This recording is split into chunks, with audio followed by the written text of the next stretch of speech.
হঠাৎ গালে একটা ব্রণ উঠল, কিন্তু সেটা যেন আর 5টা ব্রণর মতো নয়, দেখতে অনেকটা ফোঁড়ার মতো। ছুলেই ব্যথা আর ভেতরে জমে আছে পুজো।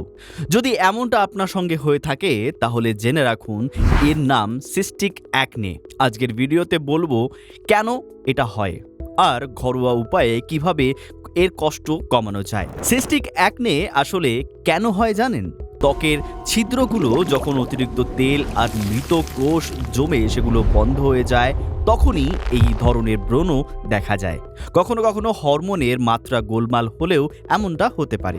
সমস্যা হলো এই ব্রণ খুবই কষ্টদায়ক, আর ভুল করেও যদি ঘেঁটে ফেলেন তাহলে সংক্রমণের ঝুঁকিও থাকে অনেকটাই, সঙ্গে স্থায়ী দাগ বসে যেতে পারে। তাই একদম হাত লাগানো যাবে না। এবার আসি সমাধানে। প্রথম উপায়, টি ট্রি অয়েল।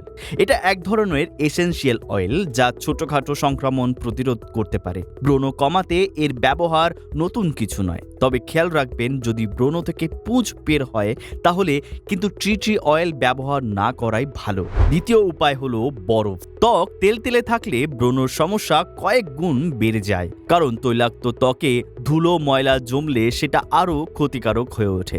তাই বাইরে বেরোনোর আগে একটা পরিষ্কার সুতির কাপড় 2 টুকরো বরফ ভরে নিন আর মুখে আলতো করে বুলিয়ে নিন। খেয়াল রাখবেন চাপ দিয়ে ঘষবেন না একদম। এতে ত্বক আরাম পাবে আর রোদে বেরোলে জ্বালাভাবটা অনেকটাই কম হবে।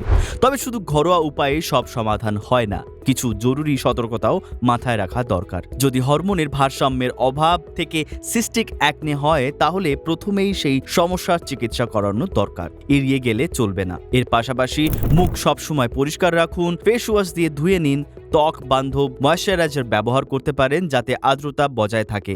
রোজকার ডায়েটে পর্যাপ্ত জল, ফল আর টাটকা সবজি রাখুন।